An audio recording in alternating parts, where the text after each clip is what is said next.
Hi, welcome back to the Keep It Bright podcast. I'm Zara, the creator of Keep It Bright, which is my positive lifestyle brand. So today we're going to be talking all about manifestation. In this podcast, I'm going to be discussing a few ways in my own life where I have manifested really big things into my life.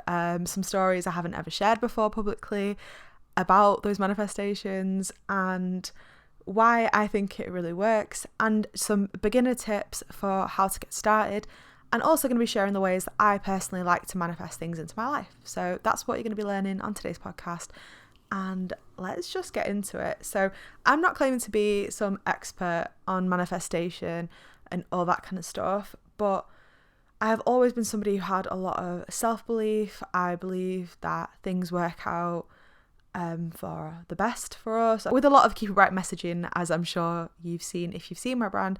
There's messages like the universe has got your back, everything's working out in your favor, things like that. I genuinely do believe. So I've always kind of had that belief, and I'm not sure when I exactly became aware of manifesting, but I definitely have believed for a long time that you speak things into existence and all that kind of stuff. So I haven't really got the best origin story there of how it came to be a part of my life. I think it just always has been. So I've grown up with a very spiritual mum who is religious and spiritual, which is an interesting combo, but very open-minded basically. And so I've always kind of been the same. I've always been very open to anything being possible. Things like, when people are skeptical about things like ghosts, aliens, whatever, I've never been skeptical about any of it. I believe anything is possible, and I think it's naive to think that we know everything that's out there. Maybe those ideas of manifestation came to me from just reading maybe spiritual magazines of my mum's when I was younger and things, but never consciously thought, right, I'm going to start manifesting stuff. But I would kind of put a little wish list together. So one of the biggest examples of it is my partner, so my relationship. Before I met my now husband, Nick, we have been together for almost 9 years now. Before I met him, I had been in a shitty relationship for a few years, and it feels weird to even call that a relationship because compared to this, it's like absolutely nothing. But after that, I was more than happy to be single, and I wasn't like looking for anything. I've never really been someone who was asked about relationships, so nothing wrong with being asked about it. But since being young, I'd never like imagined being married. Never really been out there looking for a relationship. That first relationship I was in was just a friendship that turned that way. It wasn't like, right, I need to get a boyfriend, or me actively looking for a boyfriend or anything. So I've just never been asked. I think I've always had, because I've had my like mission and my goals from like such a young age, since being 15, I've like known what I wanted to do. I've been busy creating what I want and doing all that stuff. I just never was really asked about it. So, I've never had a shortage of friends, or like my family members are so close to me. I've always had other focuses. I was never really bothered. But yeah, I had this shit relationship, and once I was out of that and I was single, I had a few dates and bits, and it was just, do you know what I mean? It was just, let's say, disappointing how people can be. And I remember I was just kind of like, thinking just, I'm not doing this, can't be arsed with this. And I decided like that was that. I'm just not bothering at all with dating or anything like that. And then I wrote down a list. So I wrote down a list on Tumblr, that throwback. Actually, I know people still use Tumblr, don't they? But I definitely have not used Tumblr in a long time. But so I wrote down this list as like a private note on Tumblr. You could write like a bit of text and save it as a private note. So I wrote this list of what I wanted my dream partner to be. And on the list, I've been very, very specific about their characteristics.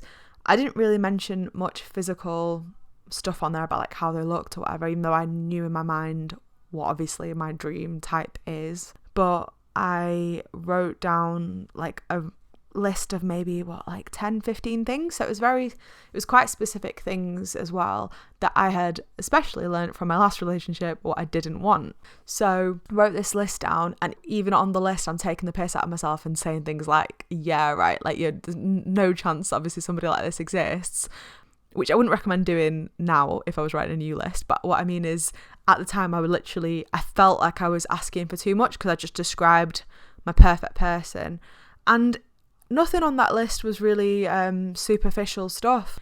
It was just about the important things, like the character of a person. Like, obviously attraction, all that stuff is important, gestures, all that stuff, it is important stuff, but the character of a person is what makes them bearable, is what makes you respect them. That's really such an important thing that I think is overlooked when people have these kind of wish lists for their spouse and what they should be like and how they should look and all this stuff. As if I just said spouse, I feel about 70 for saying that. Okay, anyway. So yeah, think about the things that really, really matter to you.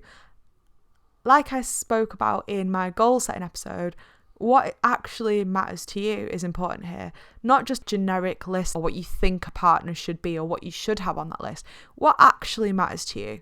Something that matters to me is, and sorry if this is triggering for anybody, but it's something like having a partner that won't shout at you or won't ever be disrespectful to you when speaking to you or when arguing.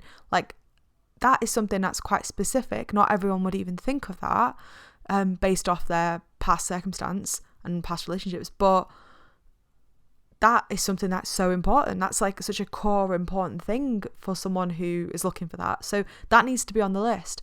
Not just saying someone who's kind. Kind is great, obviously kind is so important, but be more specific. If you need more from a relationship because of what you've been through in the past, be more specific about those things.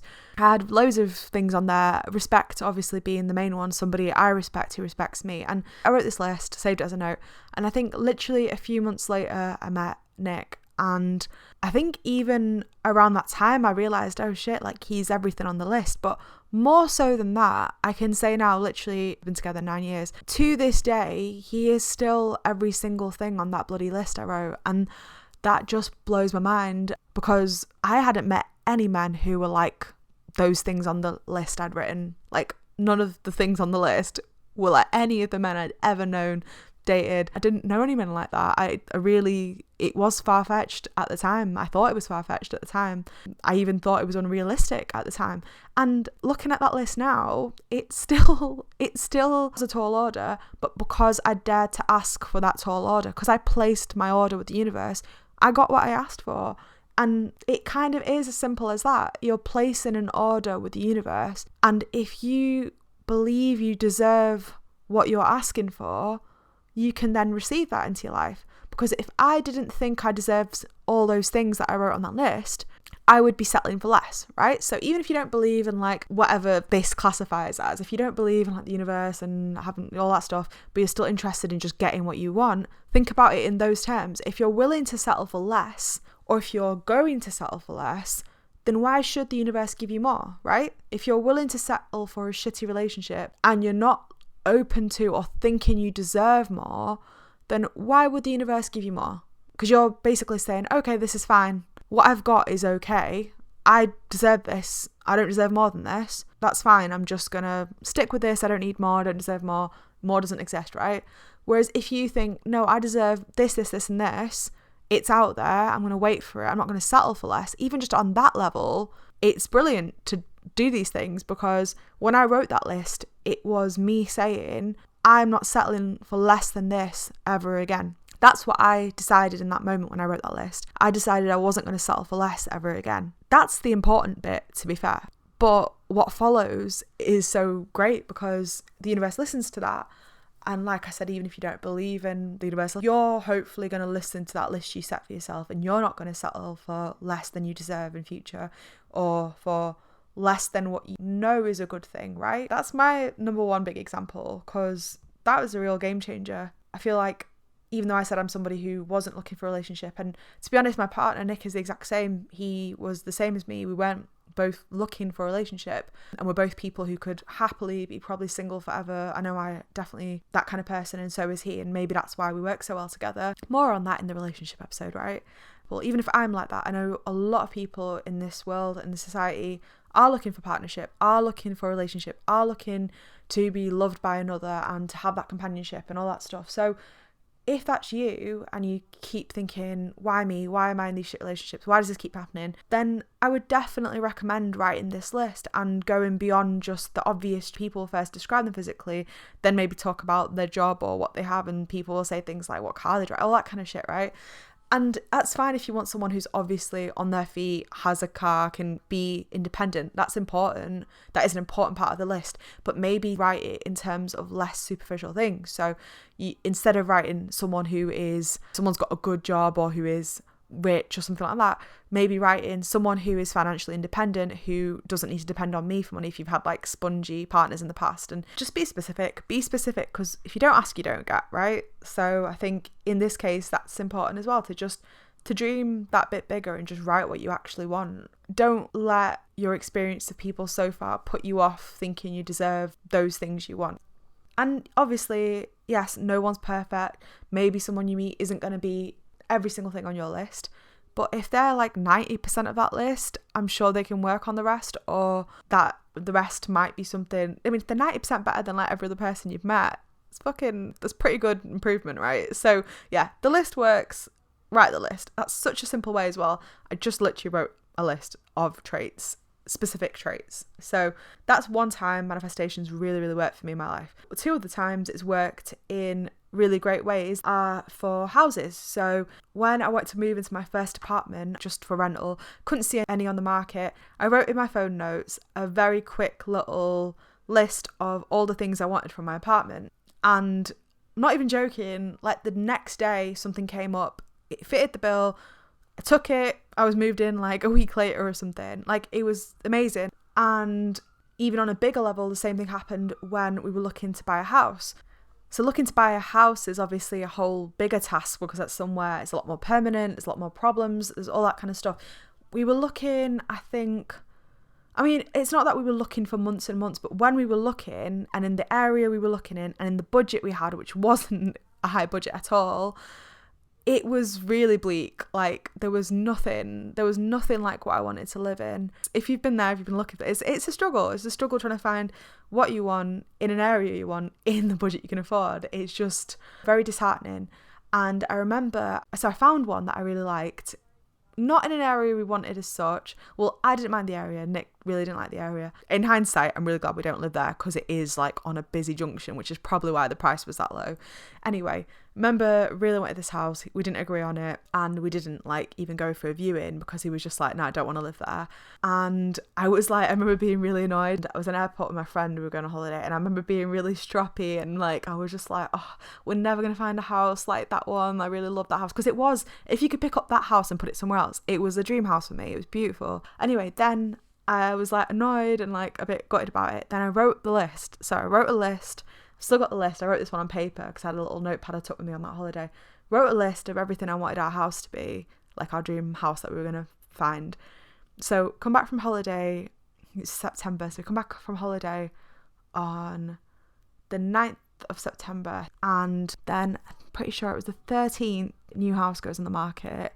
And it's literally like, it's unreal for the money. It's crazy. It's like in our budget, decent location, good size, everything we wanted. And I just can't believe it. Like, it's literally 4 days after I've come back and I've written that list. And then we go and view it, I think, the next day.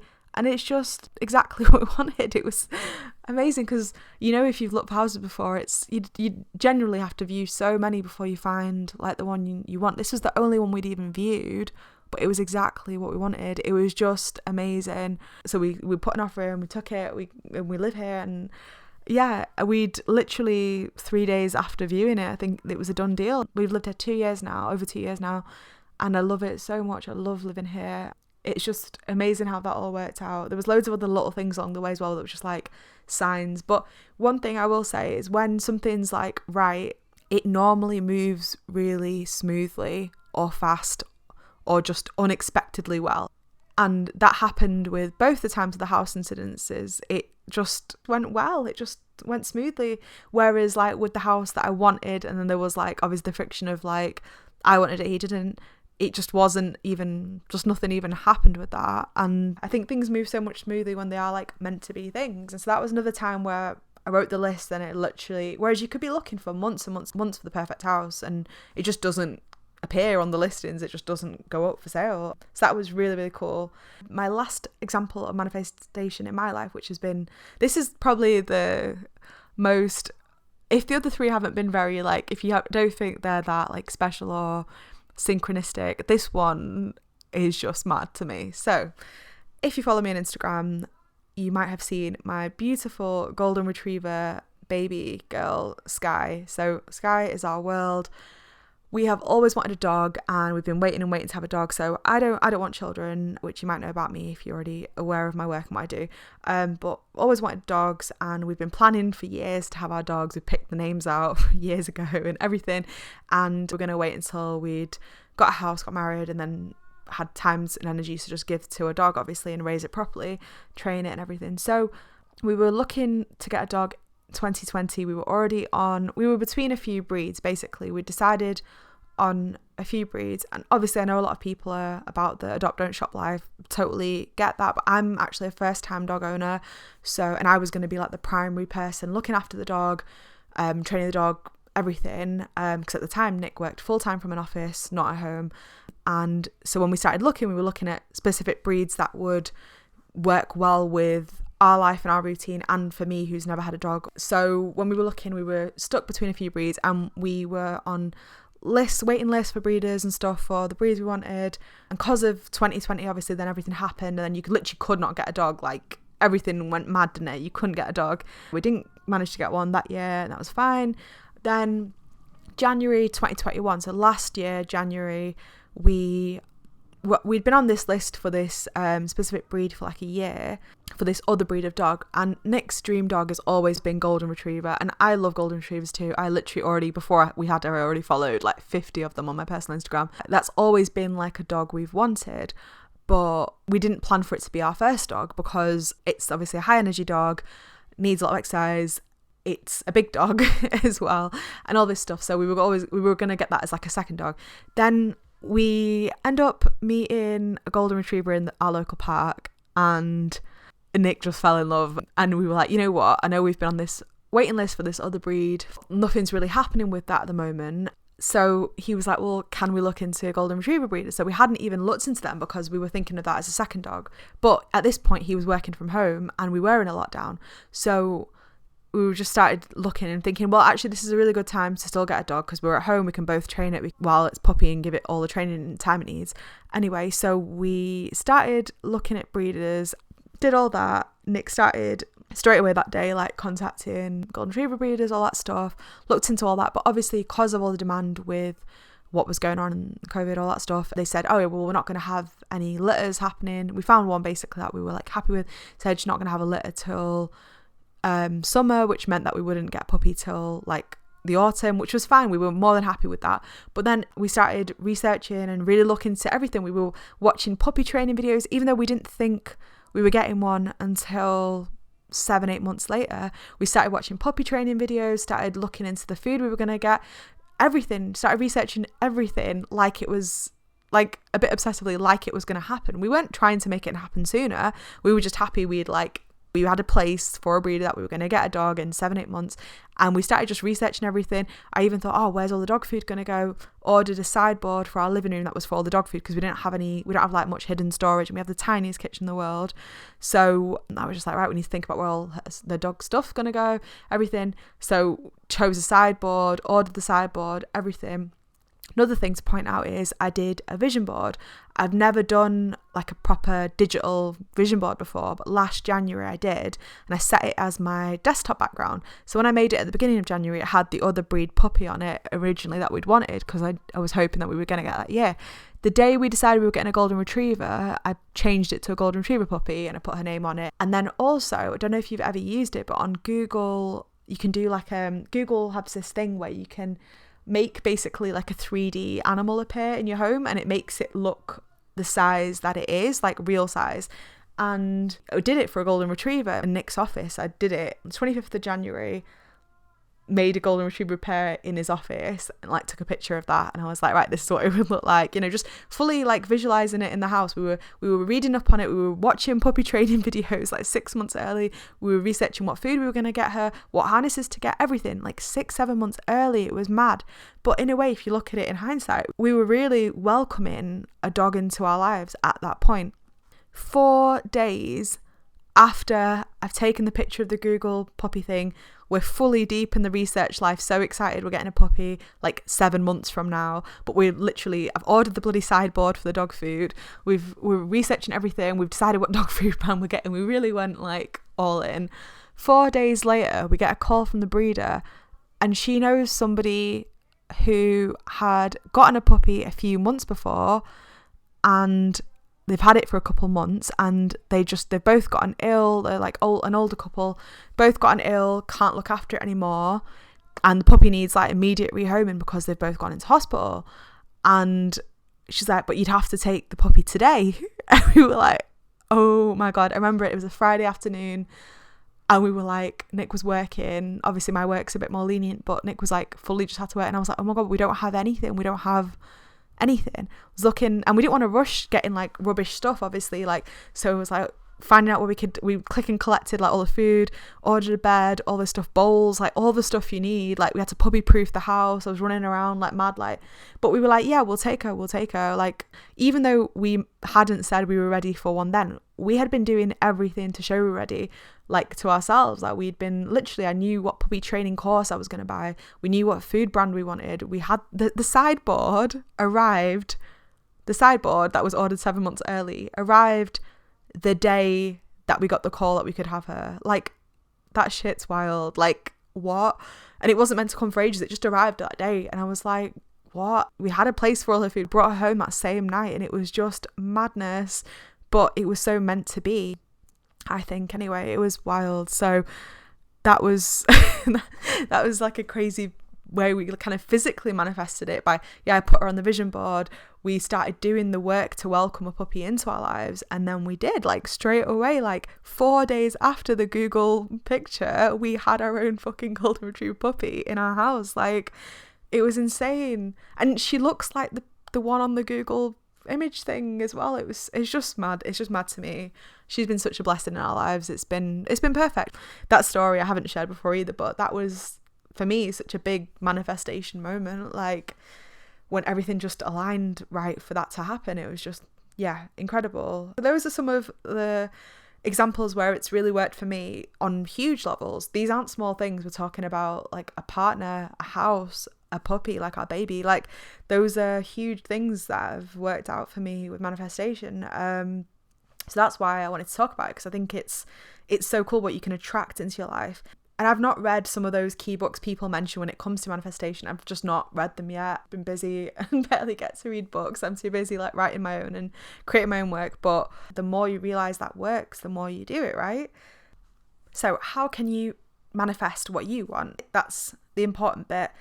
And I'm obviously only going to talk about the ways I've used myself and just break those down for you simply. So most of the ways I talked to you about there were lists. I literally wrote simple lists. It was literally a note in my phone of what I wanted. It was pen to paper. I think pen to paper for me is just the realest best way. So I love to pen to paper. Just writing a simple list, specific, simple list. That's a very simple beginner, great way to start on manifesting whatever it is you want. So that literally takes nothing. You can literally do that in your phone notes if you want. Also, I've created a free manifestation worksheet PDF, which is like a few sheets that you can print out, which during February, they're completely free. You just sign up to my mailing list, which you can do on my website. You just go to keepitbright.co.uk, and I'll leave it in podcast links as well, the show notes as they call it. And you literally sign up and you get a PDF of my manifestation worksheets for free. You can print those out, you can fill them in digitally on your iPad, your phone, however you like, and you can reuse those, print them out whenever you need to, again and again, whenever you want to manifest something. So that's a good beginner's worksheet, I think. So that's a completely free resource for you that you can download after listening to this, because why not give it a go? So yeah, there's making lists, then also writing, like visualizing but writing, so like a more of a paragraph. This you would do in a more long kind of way. You wouldn't write it as a list, you'd write it as like a paragraph, and you kind of write it really specifically, like you're visualizing how that really looks for you. So for example, I've got this exercise on that PDF worksheet I was talking about too, but basically you could start with something like what you want your dream day to look like, right? And then you write that start to finish in first person, like it's actually a thing. So you'd write it like, I wake up, I have a breakfast of pancakes leisurely, I wake up leisurely, I have time to do whatever it is your dream morning routine looks like. I know it's so different for everyone, but I have time to leisurely do this and do that and this. And you go through step by step of your whole day, describe it. Or if it's not your dream life you're trying to attract, whatever it is, like your dream job, really specifically in first person, write how that looks. Whatever it is, just write it out in a big paragraph in first person, like it's happening, like place that order to the universe. So that way really works well too. Again, you can do that on that worksheet, but you can also just do that in your phone notes or in a notepad. Just imagine your life in its best, highest form or its next highest form, and just take the time to just fully write that out in a detailed description. And it feels so nice to do that. Like the only negative of it is that it can make you feel a bit like, oh, I wish my life was like that. But when you've stopped to actually think about what you want it to look like, you can actually visualize it and imagine it, and you've taken a minute to think of how that would actually look for you. I think it's quite a nice feeling of like, oh, that'll be so good when that happens. And you can see how you get from A to B there, because then you can start thinking about how you're going to get from A to B and what little tweaks you can make to your life now to get it looking more like your dream life or your dream day or your dream job. So that's another way of doing it.